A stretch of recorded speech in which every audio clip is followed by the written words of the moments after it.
곳곳에 경기 둔화 조짐이다. 그런데 시장은 난리다. 미국 시장에 대한 이야기입니다.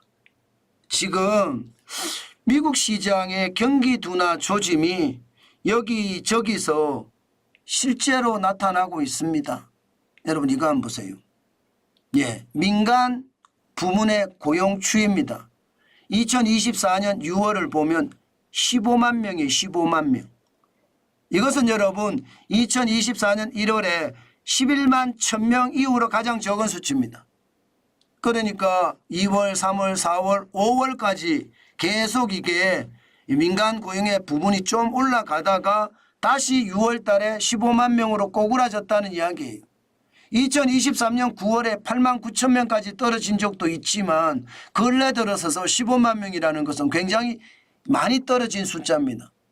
물론 2020년 2023만 6천 명까지 떨어지는 그런 최악의 상황은 아니지만 말입니다.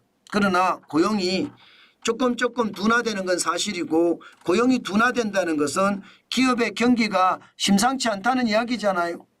당장 말입니다. 예, 쿵 하고 2022년 1월에 30만 1000명 마이너스가 되는 것처럼 이렇게까지는 아니지만 경기가 둔화되는 조짐은 분명히 보이고 있습니다.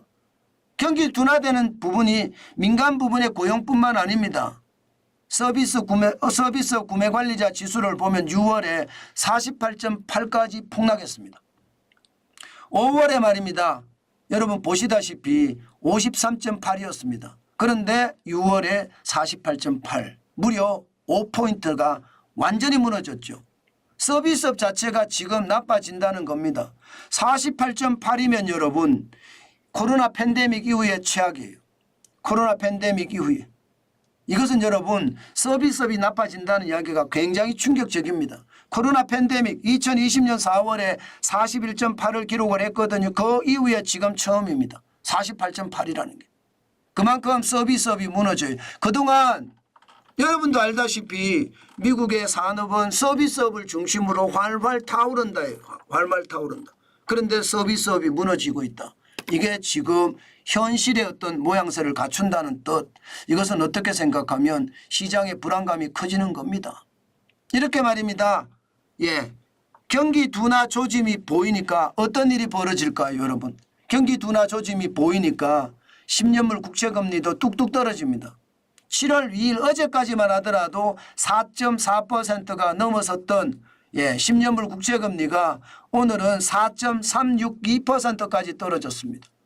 그러니까 경기가 나쁘면 금리를 인하할지도 몰라 금리를 인하한다는 생각을 하니까 10년물 국채금리는 시장 벤치마크 금리니까 떨어지고 있는 겁니다. 실제로도. 그러면 시장은 어떻게 될까요? 시장은 항상 반대로 갔죠. 경기 둔화가 되고 금리 인하를 한다 그러면 시장은 어떻게 돼? 반대로 난리가 납니다. 난리가 나요. 또 사상 최고치 행진을 했습니다. 나스닥이 0.88% 올라서 사상 최고치예요. 159.54가 올랐고요.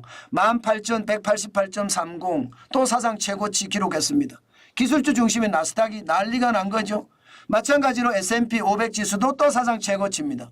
0.51% 올랐고요. 28.01이 올라서 5,537.02까지 올랐습니다. 진짜 난리도 아닙니다. S&P 500 지수는 지금 보면 33번째 사상 최고치를 올해 달성한 건가요? 그러니까 33번이나 사상 최고치, 사상 최고치, 사상 최고치, 사상 최고치를 했다는 뜻입니다. 진짜 충격적이죠. 예. 물론 블루칩 중심의 다우산업지수는 0.06% 떨어졌습니다. 전체적으로는 23.85가 빠졌고 39,308.0으로 마감을 했습니다. 전체적으로는 좀 빠졌지만 시장 전체의 불안감은 굉장히 커졌다. 이렇게 이야기해도 분명히 틀린 말은 아닙니다. 야, 이게 여러분 시장이라는 게 거꾸로 돌아가죠. 그죠? 거꾸로. 저는 거꾸로 돌아가는 게 진짜 희한해요. 진짜 희한해요. 이게 경기가 나빠진다고 하는데 주가가 올라가. 예, 이게 언제쯤 바뀔까요? 경기가 좋아져야지 주가가 올라가야 되잖아요. 그런데 경기가 나빠진다고 하는데 주가가 올라가. 이 말은 시장의 유동성이 돈이 많다는 거예요. 돈이 많으니까 이게 금리를 인하하면 더 많은 돈이 시중에 풀린다는 이야기잖아요. 그러면 돈이 많이 풀리면 실물의 경제는 올라가잖아요. 그래서 주가가 올라가는 거. 그렇게 해석을 하면 틀리는 말이 아닙니다. 저는 시장을 볼 때마다 항상 느끼는 게 진짜 장난이 아니다. 그러면 우리 시장은 어떻게 될까요? 우리 시장도 아마 미국 시장과 비슷하게 움직일 겁니다. 오늘 엔비디아 128.28달러까지 올라갔거든요. 많이 올라갔죠. 엔비디아가 반도체 대장주잖아요. 뭐 최고가 지난 6월 18일에 135.64는 아니지만 128.28도 적게 오른 숫자가 아닙니다. 그러면 반도체를 중심으로 우리 주가들도 다 올라갈 수 있다는 이야기가 되는 건가요? 그만큼 시장이 그만큼 밝아진다는 이야기입니다. 엔비디아 주가가 계속 올라간다는 뜻은 말입니다. 또한 말입니다. 애플 주가는 사상 최고치 또 경신했습니다. 221.55달러를 기록을 했습니다. 또 사상 최고치예요. 그러면 전자나 또 뭐 LG 이노텍 같은 휴대폰 분야는 어떨까요? 올라가겠죠. 지금 원래 애플이 주가가 올라가면 부품을 공급하는 회사들도 올라갈 거고 애플의 주가를 따라서 쭉쭉 올라갈 겁니다. 우리 시장도 마찬가지로 같이 올라가 줄 거고요. 여기에다가 테슬라 폭등했습니다. 폭등. 지금 246.39달러까지 올라갔습니다. 제가 여러분들에게 말씀을 드렸던 4월 22일 142.05달러였을 때 비하면 100달러가 더 올라갔습니다. 100달러가. 진짜 많이 올라갔죠. 진짜 많이 올라갔습니다. 시장엔 테슬라 주가를 보면서 우리 시장에도 2차 전지에 좀 희망이 있는 것 아닌가 그렇게 이야기들을 합니다. 물론 2차 전지에 희망이 있을 수도 있습니다.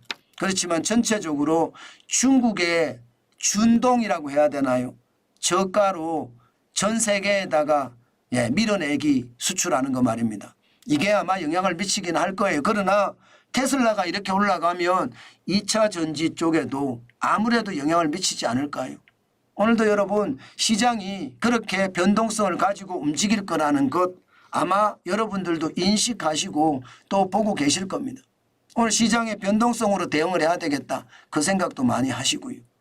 그만큼 말입니다. 테슬라도 애플도 또 엔비디아도 계속 올라갔다. 미국 시장은 최고로 지금 많이 올라가고 있다. 이렇게 생각하면 틀리는 말이 아니다. 그렇게 말씀드리겠습니다.